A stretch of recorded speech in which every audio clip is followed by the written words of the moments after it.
여기저기서 새로운 철도나 지하철 노선이 생긴다는 소식 많이 들어보셨죠? 근데 문득 궁금하지 않으세요? 대체 누가, 어떤 기준으로 이런 수조 원짜리 사업을 결정하는 걸까요?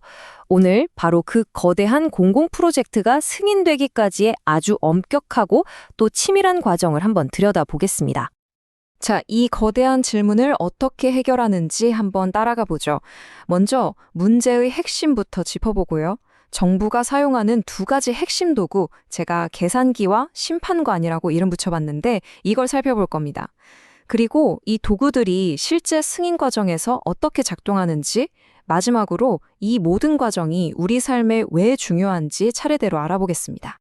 우리 모두가 한 번쯤은 가져봤을 법한 질문으로 시작해 볼게요. 아니, 수조 원이나 되는 우리 세금이 들어가는데 정부는 과연 어떻게 이게 올바른 결정이라고 확신할 수 있을까요? 바로 이 문장이 그 해법의 핵심을 꿰뚫고 있습니다. 도전 과제는 보시다시피 두 부분으로 나뉘어요. 첫째는 숫자로 증명하는 거, 그러니까 이 사업 돈값 하나? 이걸 따지는 거고요. 둘째는 시스템으로 설계하는 것.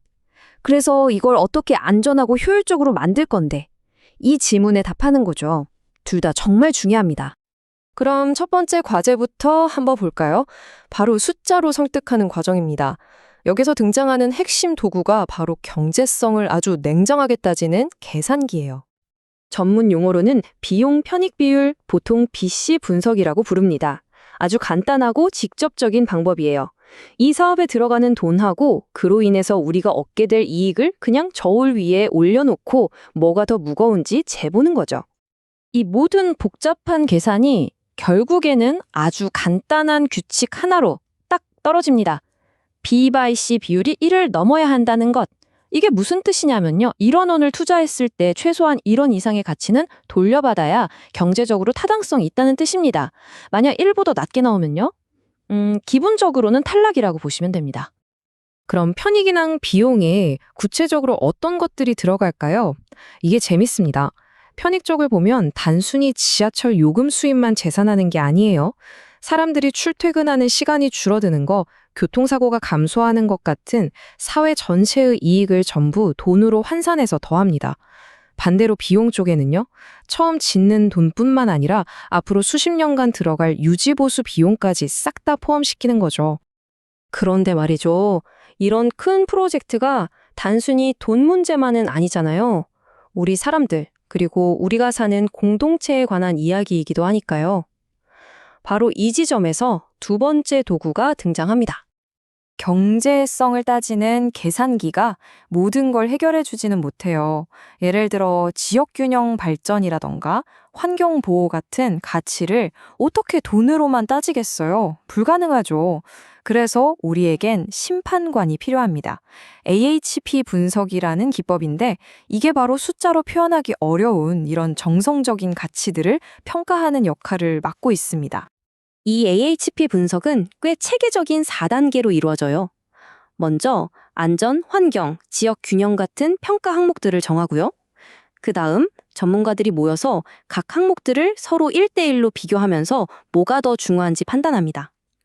이 판단 결과를 바탕으로 각 항목별로 가중치를 계산하고 마지막으로 모든 점수를 합산해서 최종 정책 점수를 내는 거죠. 주관적인 가치를 아주 객관적으로 평가하려는 노력인 셈입니다. 자, 이제 계산기와 심판관이라는 두 도구가 실제 공식적인 승인 절차에서 어떻게 쓰이는지 한번 살펴보겠습니다. 저는 이걸 3단계로 이루어진 아주 험난한 관문이라고 부르고 싶네요. 정부 예산이 500억 원 이상 들어가는 대규모 사업은요, 무조건 예비 타당성 조사라는 공식 절차를 거쳐야만 합니다. KDI, 한국개발연구원이 주도하는데요. 사업 아이디어가 제안되면 먼저 기술적으로 이게 진짜 만들 수는 있는 건지 검토하고요. 그 다음에 우리가 봤던 BC 분석으로 경제성을 따져봅니다. 그리고 AHP로 정책적인 가치를 평가한 뒤에 이 모든 결과를 종합해서 최종적으로 할지 말지를 결정하는 거죠.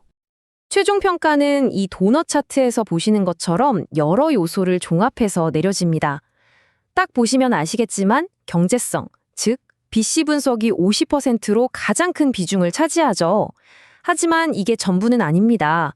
기술적인 부분, 그리고 AHP로 평가된 정책성과 지역균형 같은 다른 가치들도 상당한 비중을 차지해서 최종 점수가 결정돼요. 그러니까 경제성만 좋다고 무조건 통과하는 구조는 절대 아닌 거죠. 자, 이렇게 험난한 관문을 프로젝트가 무사히 통과했다고 칩시다. 그럼 다음 단계는 뭘까요? 네, 이제 아이디어를 현실로 옮길 진짜 청사진을 그릴 시간입니다. 예비 타당성 조사를 통과하면 기본 계획 수립 단계로 넘어갑니다. 여기서부터는 아이디어가 정말 구체적인 실행 계획으로 바뀌는 거예요. 정확한 노선과 역 위치를 확정하고요. 램스 같은 구체적인 안전, 신뢰성 기준 표준을 정하고 공사비와 전체 일정도 아주 세밀하게 계획합니다. 심지어 철도의 전체 수명 주기를 고려한 유지보수 계획이나 환경 영향 평가까지 말 그대로 사업의 모든 디테일을 여기서 다 결정한다고 보시면 됩니다. 이제 한 걸음만 뒤로 물러나서 더 큰 그림을 한번 보죠. 아니, 왜 이렇게까지 복잡하고 까다로운 과정을 거쳐야만 하는 걸까요?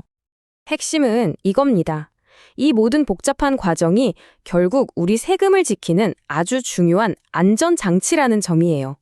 계산기는 경제적 낭비를 막아주고 심판관은 이 사업이 돈뿐만 아니라 우리 사회 전체의 이익이 되도록 방향을 잡아주는 거죠. 이 둘의 균형을 통해서 더 나은 미래를 위한 기반 시설이 만들어지는 겁니다. 결국 우리가 매일 이용하는 철도는 그냥 쇠와 콘크리트로 만들어진 게 아닙니다. 이처럼 치열한 숫자와 가치의 균형 잡기, 그 보이지 않는 청사진 위에서 탄생한 결과물인 셈이죠. 다음에 기차를 타실 때 한 번쯤 생각해 보시는 건 어떨까요? 지금 나의 이 여정을 가능하게 한 그 보이지 않는 균형에 대해서 말입니다.